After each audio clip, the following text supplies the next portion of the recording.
It's the internet, you're busy, let's do this. Welcome, Jeff Grubb for GamesBeat.com, and this time I am reviewing the Razer Mamba Hyperflux.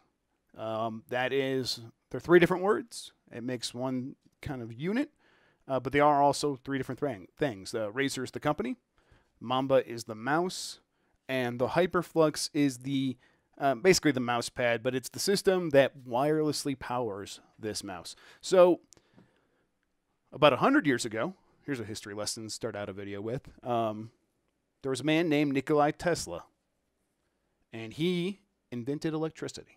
Okay. More complicated than that. Essentially, he did a ton of experiments with electricity.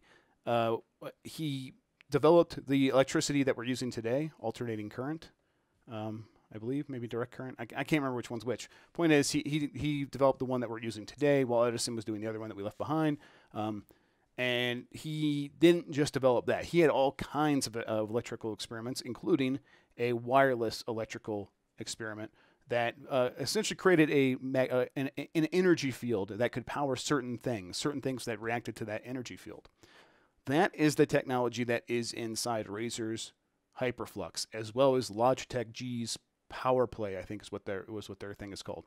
What happens is these mats. I'll have B-roll showing, but I'll kind of pick it up right here. This is the thing right here. It is plugged into the computer, and what it does, it creates this energy field right above it, and that energy field connects to what is basically like a little spinning motor in here. And when that spinning motor gets within that field, it rapidly spins around, and that charges this mouse. It spins fast enough to create energy, and that is the energy that this mouse uses. That's how it works, and I think that it is very cool. I hate cords. This whole system right now with the mouse and with the mouse pad is $250, and I think it's shipping now. It's pretty expensive, and it is like the very first kind of technology. It's the first like device and setup that is using this from Razer. So it could get more affordable as time goes on. But for right now, $250 all in, and you get everything you need. What that means, though, the end result is you have a mouse that is wireless that uses very good adaptive radio technology that has been in a recent slew of mice. Razer has its own variation of that, but it's also in some Logitech mice and stuff like that. And what it means is you get a really good wireless connectivity to your computer that's super reliable with almost no interference without ever having to plug it in. That's cool. Well, without ever having to plug it in, unless you need to charge the battery. That's what happened with the Lancet, a bunch of other stuff. Like, of course, you have to charge the battery. The Mamba does not have a battery. There is no battery in here. If you look, we've taken outside of the magnetic field. This green light here is turned off. Actually, something just popped up here. The green light's turned off. There would normally be a green light right there, and now you see it's dead. There's no battery in here. It only gets power when it's inside the magnetic field. So interesting stuff, right? I'm going to talk about what I like. The green lights come back on. It's charged again, and I have a mouse again. What I like, this whole wireless setup is not just cool. It is very well done. It works, and it provides you with a less cluttered desk space. There is no mouse cord hanging across stuff that is, dragging against the side of your desk or whatever. It's not getting caught on your shirt or on your speakers or on your monitor or anything. It's just out. It doesn't even exist. It's just gone.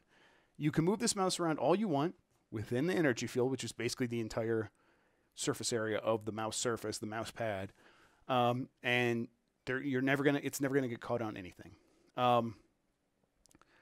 And I did have certain times where it would suddenly lose power, but I figured out what was happening there.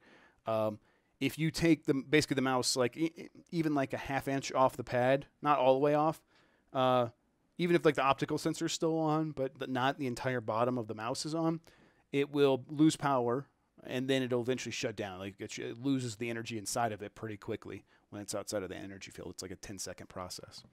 So basically, you just got to keep the mouse on the mouse pad. And as long as you do that, you will have full power. It'll work just fine. And it's something I adapted to, and it no longer happens at all. That was happening. I was like leaning back, and like the bottom of the mouse was just kind of sliding off, and all of a sudden the mouse would die. I'd be like, what's going on? This thing is broken. What's going on here? No, I just had to keep the mouse pad a little bit closer to me so that it was underneath my hand at all times, and then it just worked. So having a wireless mouse that never has to be charged is super cool. And then on top of that, the wireless connectivity, that was already a proven technology. We've already seen that work in several different mice. But now with the Hyperflux pad, and this is something Logitech does as well, but with the Hyperflux pad, the radio receiver for the mouse data is in the mouse pad. So it's just like a couple inches away at any time. And that data is flowing back and forth so quickly with nothing in between that you get almost no drops. Never. I've never noticed any problems in terms of interference. I never really noticed them on the LAN side when it was going from my desktop to, from my desktop underneath the desk to my actual desktop where the mouse was. So I'm definitely not noticing it now. And it's like there's no latency. It's all just right there. It's very well done. So the wireless part of this whole thing works. And then on top of that, it's just an attractive looking setup. I like Razer Chroma. I like the RGB LED lighting. And what you get here is you get a logo and a track wheel that lights up. The green light does not change. That is just an indicator light. And then you get the mouse pad that has a LED strip all the way around the edge. Although I think the 3 edges might be, yes, basically the 3 edges that are visible to you. The back edge doesn't have any lights. And then it also has a green indicator light to let you know that it's sending power.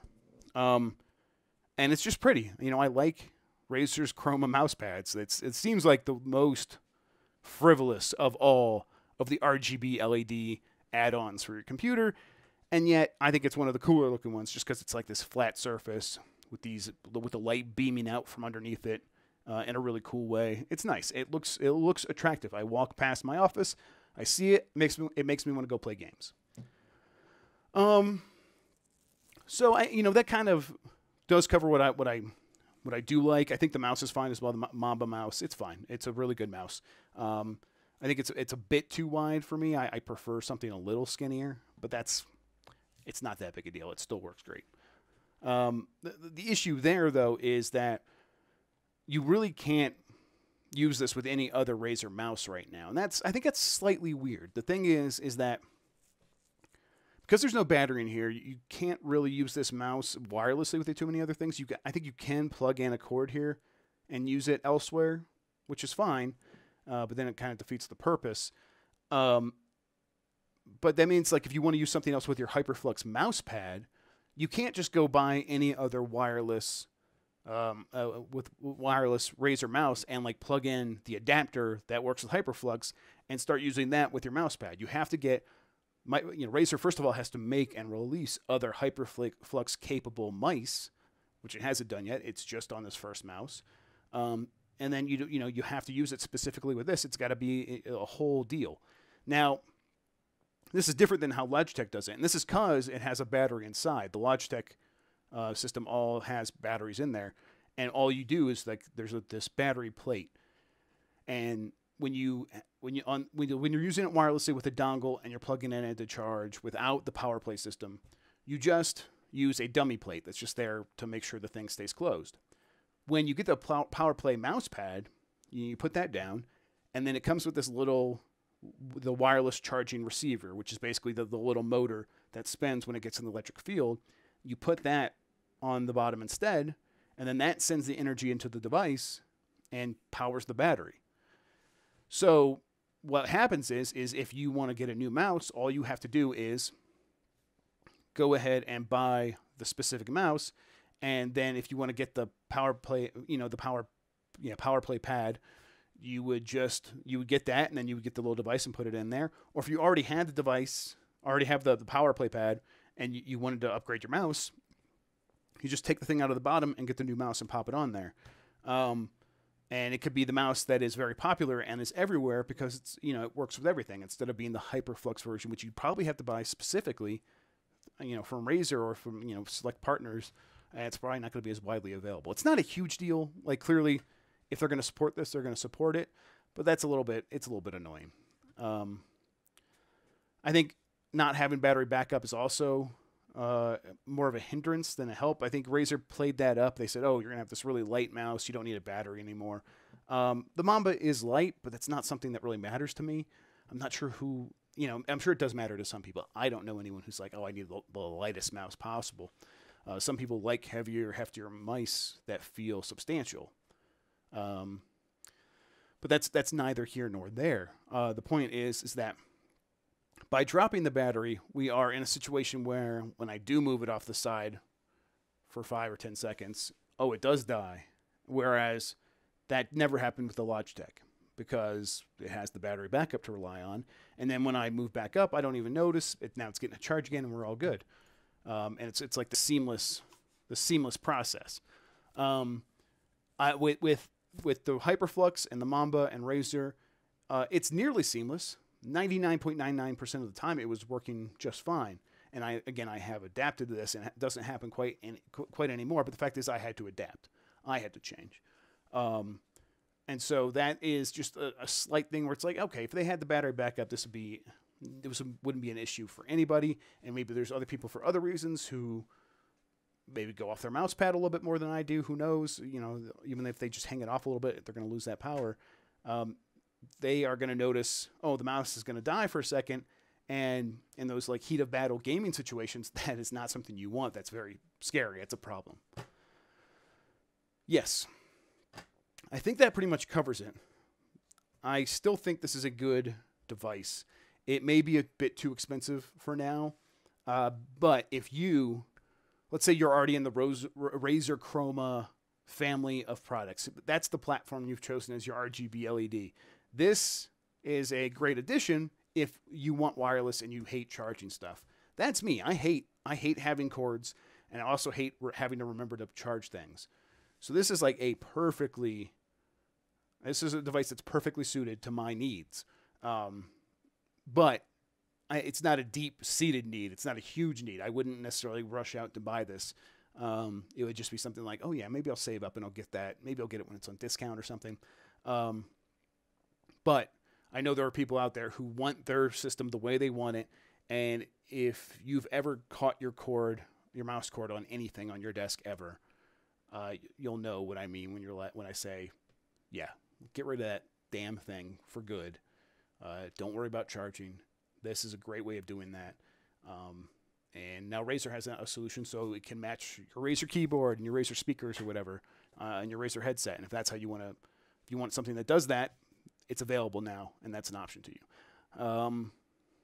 And if you prefer a Razer mice, because maybe you like the Mamba a lot, this is where you get the Mamba. The Logitech one, it works with the G703 and the G903 at the moment. I think they're going to continue releasing stuff that is now just compatible with it going forward if it's a wireless mouse.